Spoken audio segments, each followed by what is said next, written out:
This time it's different. This is the new economy. We are just coming out of the longest bull run in history, 11 years. Started in 2011.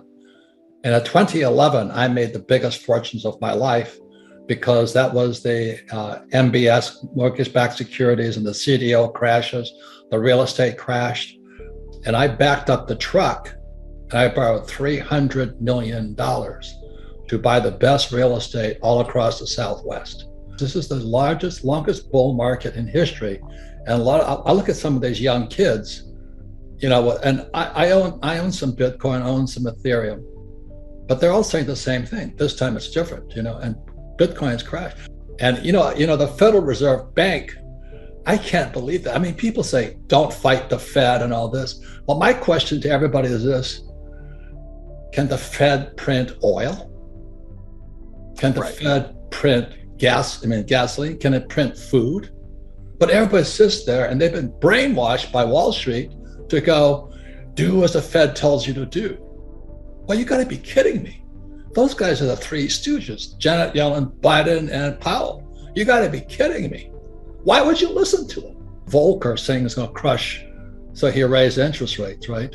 So Powell is now channeling the spirit of Volcker.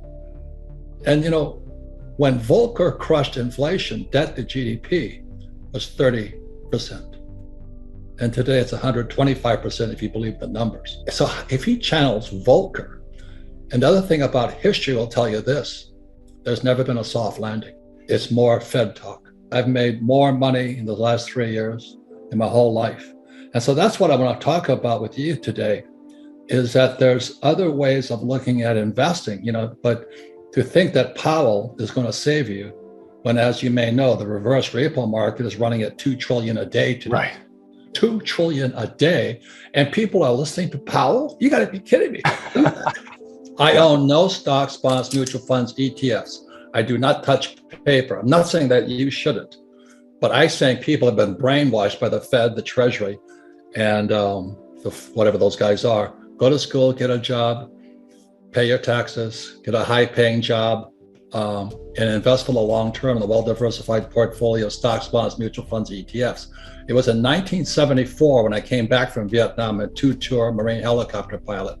I saw communism at work. It was not pretty. And I come back in 1974, they passed ERISA. ERISA stands for 401k right now, or IRA. And I went, oh my God, they're funneling my generation, the boomers, into the stock market. And they don't know anything about money. And in 1974, the biggest exodus, Adam, was school teachers suddenly becoming financial planners. I watched that with horror. Interesting. I watched it in horror. That's the poor leading the blind. And today we have baby boomers who are hoping the stock market stays up in their 401k just as Social Security goes bust.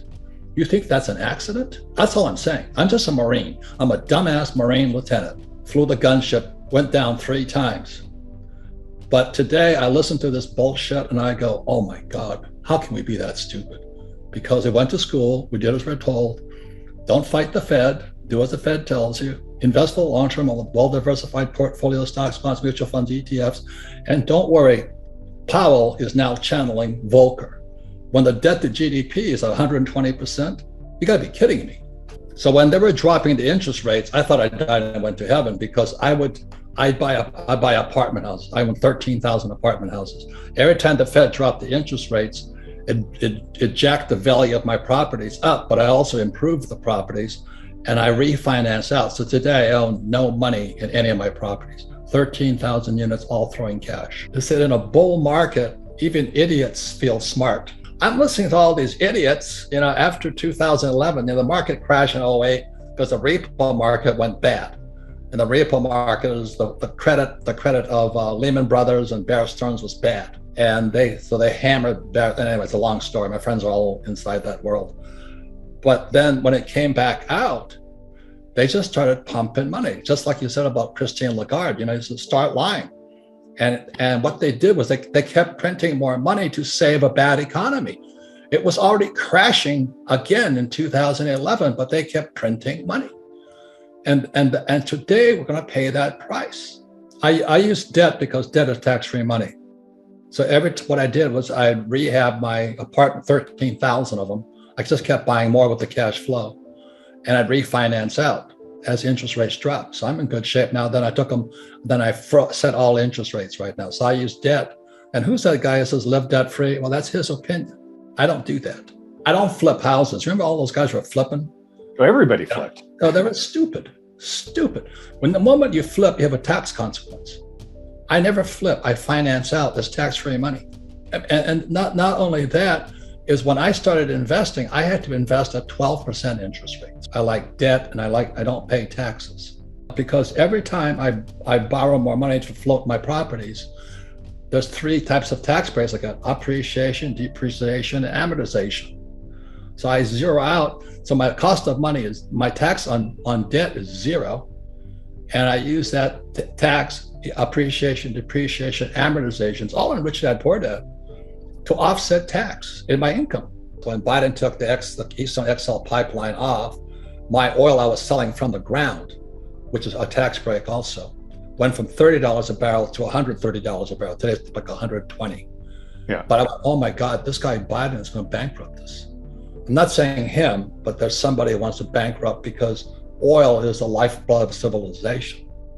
I worked for Standard Oil of California as a tanker officer when I graduated from school. I understand oil. I was on the Alaska pipeline and all this. I'm like, he's screwing us. So when he raises inflation, the poor and middle class will go broke. And that was just done as soon as he was being done before he took office. And so I'm looking at this guy's going to sell America down the drain. I'm not saying it's him, but somebody wants us to go broke.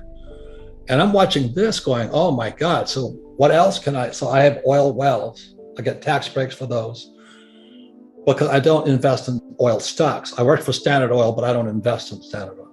I invest in the oil in the ground. I'm a wildcatter. Everybody says don't do it. I don't recommend it, but I like doing it. My gold mines don't do it. I like doing it. There's more opportunity today than ever before, but not if you've been brainwashed into going to school, getting a job, paying taxes, live debt free, and invest in the stock market.